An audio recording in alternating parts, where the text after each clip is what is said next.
Hi friends, అందరు ఎలా ఉన్నారు? బాగున్నారా? Welcome to my Milky's world YouTube channel. ఈరోజు స్టోరీలోకి వెళ్తే, ఒక మేకల మందలో బుజ్జి మేకపిల్ల ఒకటి ఉండేది.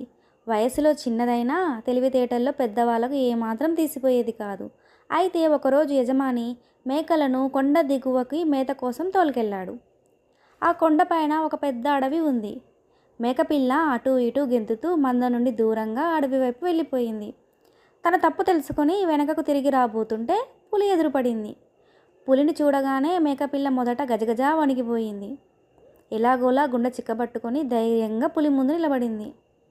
పులి మేకపిల్ల మీద దూకడానికి సిద్ధం కాగానే, పులిరాజా, ఒక నిమిషం ఆగండి. మీకు నేను 3 నిజాలు చెప్తాను. అవి నిజమే అని మీరు ఒప్పుకుంటే నన్ను తినకుండా వదిలేయాలి అంది మేకపిల్ల. మేకపిల్ల మాటలు ఆసక్తికంగా అనిపించడంతో సరే చెప్పు అంది పులి కుతూహలంగా. నువ్వు మిగతా పుల్లతో ఈరోజు నాకు మేకపిల్ల ఎదురు పడింది, అయినా చంపకుండా వదిలేశాను అని చెబితే అవి నమ్మవు, నిజమేనా? నిజమే అని తలూపింది పులి.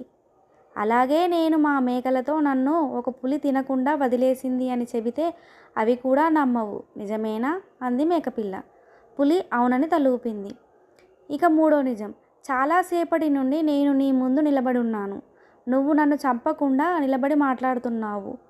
నువ్వు ఇంతకుముందే తిన్నావు కాబట్టి నీకు ఆకలి లేదు, నిజమే కదూ అంది మేకపిల్ల. అంత చిన్న పిల్ల తన ముందు నిలబడి అంత ధైర్యంగా మాట్లాడడం చూసి పులికి ముచ్చటేసింది.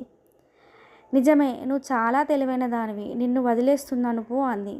హమ్మయ్య, ఇంకెప్పుడు అమ్మను వదిలి వచ్చేయకూడదు అనుకుంటూ అక్కడి నుండి పారిపోయింది మేకపిల్ల. సో ఫ్రెండ్స్, తొందరపడి ఎలాంటి ఆలోచనలు తీసుకోకుండా బాగా ఆలోచించి నిర్ణయాలు తీసుకోండి. ఈ స్టోరీ మీకు కనుక నచ్చినట్టయితే like, share, subscribe friends. Bye bye.